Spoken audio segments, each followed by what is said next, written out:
అర్జున, ధర్మం ఇలాగే ఉంటుంది. నిండు సభలో మహారాజులు, మంత్రులు, సామంతులు, కురువృద్ధులు ఇంతమంది ముందు ఒక ఆడదాని బట్టలు ఊడదీస్తుంటే తప్పు అని చెప్పకుండా వేడుక చూస్తున్న ప్రతి ఒక్కరూ కూడా చావాల్సిందే, భీష్ముడితో సహా. అశ్వత్థామ ఒక్కడే ప్రశ్నించాడు, ప్రతిఘటించాడు, కాబట్టి బ్రతికిపోయాడు. అదే ధర్మం. భూమి భరించాలి. భూమి మీద బాధ్యత లేనివాడు బ్రతికి అస్సలు ఉండకూడదు. అదే ధర్మం. తప్పు చెడ్డవాడదో చేతకానివాడదో కాదు మిత్రమా, చేయగలిగి చేయకుండా మౌనంగా ఉండే వాళ్ళదని గుర్తించుకో.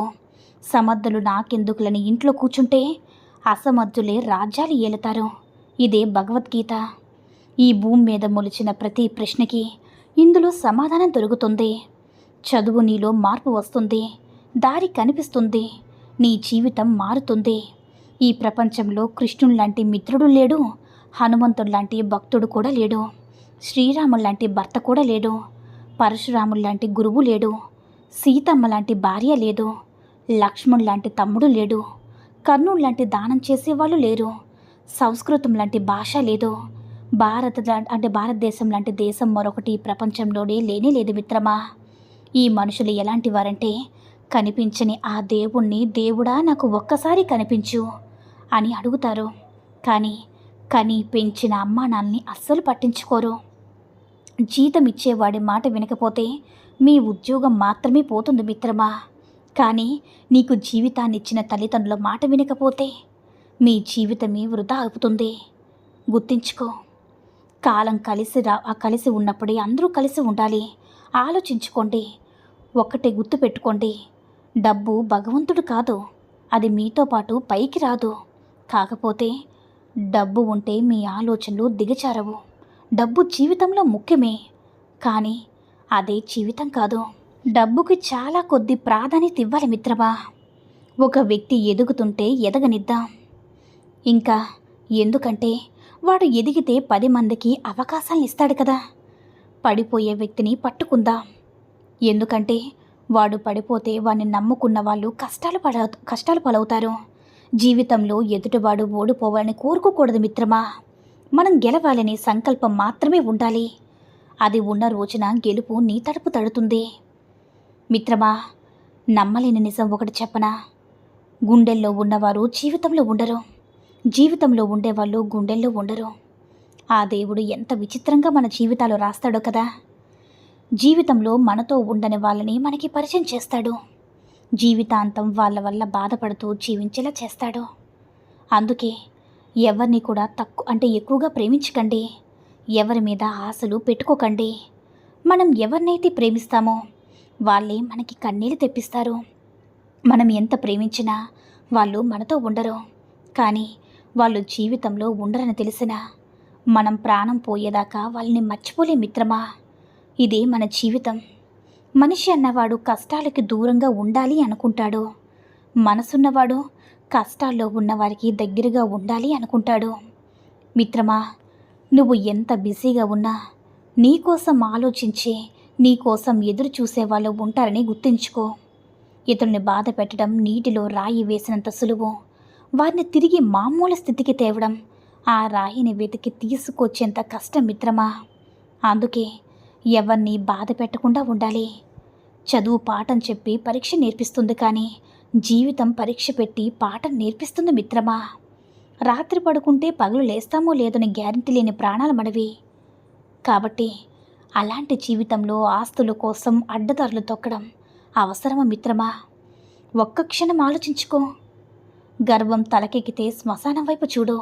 అక్కడ నీకంటే మేధావులు, నీకంటే బలవంతులు, నీకంటే ధనవంతులు కూడా మట్టిలో కలిసిపోయారనే విషయాన్ని గుర్తుంచుకో. నీ కళ్ళ ముందు కనిపించేది ఏది కూడా శాశ్వతం కాదు మిత్రమా. నీది అనుకుంటున్నది ఏది కూడా నీది కాదు. పోయేటప్పుడు ఏదీ నీతో రాదు. చివరికి నీ డబ్బు, నీ బంధుత్వాలు, మంచి చెడు ఏది కూడా నీతో రాదు.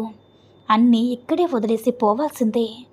మనం ఒక లక్ష్యంతో ప్రయత్నం చేస్తున్నప్పుడు నలుగురు ఏమనుకుంటున్నారో అని వెనకడుగు వేస్తే మనల్ని పిరిగివాడు అంటారు. ప్రయత్నం చేసేటప్పుడు భయం సహజం మిత్రమా. ఆ భయాన్ని దాటి ముందుకు వెళ్ళినప్పుడే అనుకున్న లక్ష్యాన్ని సాధిస్తాడు. నిన్న నీది కాదు, గడిచిపోయింది నీది కాబట్టి, రేపు నీది కాదు, ఏం జరుగుతుందో నీకు తెలియదు కాబట్టి, కష్టపడాలన్నా ఈ క్షణమే, ఆనందించాలన్నా సరే ఈ క్షణమే. దెబ్బలు తిన్న రాయి విగ్రహంలా మారుతుంది, కానీ ఆ దెబ్బలు కొట్టిన సుత్తి మాత్రం ఎప్పటికీ సుత్తిలాగానే ఉండిపోతుంది మిత్రమా. ఎదురు దెబ్బలు తిన్నవాడు నొప్పి విలువ తెలిసినవాడు మాత్రమే మహనీయుడవుతాడు. ఇతరుని ఇబ్బంది పెట్టేవాడు ఎప్పటికీ ఉన్న దగ్గరే ఉండిపోతాడు. నొప్పితో పోరాడితేనే స్త్రీ అమ్మ అవుతుంది మిత్రమా. చీకటితో పోరాడినప్పుడే గొంగల పురుగు సీతాకోక చిలుక అవుతుంది. మట్టితో పోరాడినప్పుడే విత్తనం మొక్క అవుతుంది. కష్టాలు వచ్చినప్పుడే మనిషిలో మార్పు అనేది మొదలవుతుంది మిత్రమా. ఏ ఉద్యోగం చేస్తే ఏముంది చెప్పు, పక్కవాడు గొప్ప స్థానంలో ఉన్నారని ఎప్పుడు కూడా బాధపడవద్దు. అందరికీ వారి ఉద్యోగం డబ్బును మాత్రమే కాదు, పేరు మాత్రమే కాదు, బ్రతకడానికి అన్నం పెడుతుంది, అది చాలు. పుస్తకాల్లో ఉండేది సమాజంలో లేదు, సమాజంలో ఉండేది పుస్తకాల్లో లేదు మిత్రమా. బాగా చదివినవాడు బానిసవుతున్నాడు, ఏమీ చదవనివాడు రాజ్యమేలుతున్నాడు. కోడలు అత్తగారిని ఎంత ప్రేమగా చూసుకున్నా, గౌరవించినా ఎప్పుడు కూడా అత్తగారికి కోళ్ళంటే ఎప్పటికీ నచ్చదు మిత్రమా. ఎందుకంటే పరాయి అమ్మాయి అనే భావన ఎప్పటికీ ఆ అత్తగారి మనసులో మెదులుతూనే ఉంటుంది కాబట్టి. అలాగే కోడల్ని అత్తగారు ఎంత ప్రేమగా చూసుకున్నా ఎప్పటికీ అమ్మ అవ్వదు. ఎందుకంటే కోడలు కూడా ఎప్పుడూ కూతురు అవ్వలేదు కాబట్టి. మిత్రమా, ప్రపంచంలో అన్ని వస్తువుల రేట్లు పెరుగుతున్నాయి, కానీ అగ్గిపెట్టె రేటు ఎందుకు పెరగదో తెలుసా? మనుషుల మధ్య చిచ్చు పెట్టేటప్పుడు ఎప్పుడూ తక్కువగానే ఉంటుంది కాబట్టి. కన్నీళ్ళు మనకి వస్తే కష్టమవుతుంది, అవే కన్నీళ్ళు మన కోసం వస్తే అది ప్రేమ అవుతుంది కదా. అర్థమవుతుంది కదా మిత్రమా. ప్రేమ పుట్టడానికి ఒక క్షణం చాలు, కానీ ప్రేమ చనిపోవడానికి ఒక జీవితం సరిపోదు మిత్రమా. మనతో కొందరు ప్రేమను నటిస్తారు, కొందరు కోపాన్ని నటిస్తారు, కానీ కోపాన్ని నటించే వాళ్ళే మనల్ని ఎక్కువగా ప్రేమిస్తారు మిత్రమా. చాలా వరకు నిజాలు బయటపడేది ఎక్కువగా బాధలో ఉన్నప్పుడే, లేదా ఎక్కువగా కోపంలో ఉన్నప్పుడు మాత్రమే. వయసులో ఉన్నప్పుడు కష్టపడడానికి సిగ్గుపడితే వయసు దాటాక అందరి ముందు బ్రతకడానికి సిగ్గుపడాల్సి ఉంటుంది మిత్రమా. జీవితంలో ఒకటి మాత్రం గుర్తుపెట్టుకో మిత్రమా, కష్టపడిందే ఏదీ రాదు, కష్టపడకుండా వచ్చింది ఎన్నటికీ కూడా నిలబడదు. ఈ ప్రపంచంలో మగాడు బానిస ఏది కేవలం ఇద్దరికే. ఒకటి ఇష్టంగా ఉండే అమ్మాయికి బానిసవుతాడు, రెండు మనసు కష్టంగా ఉండే మందుకి బానిసవుతాడు. కాదంటారా మిత్రమా? అదుపులో లేని ఆడది, పొదుపులో లేని డబ్బు నీ వద్ద ఎక్కువ కాలం ఎప్పుడు కూడా ఉండలేవు. అర్థమైందనుకుంటా.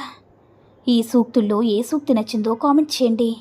ఈ వీడియో నచ్చినట్లయితే లైక్ చేసి, షేర్ చేసి, మరిన్ని వీడియోస్ కోసం మన ఛానల్ని సబ్స్క్రైబ్ చేసుకుని మాకు కొంచెం సపోర్ట్ చేయండి. ధన్యవాదములు.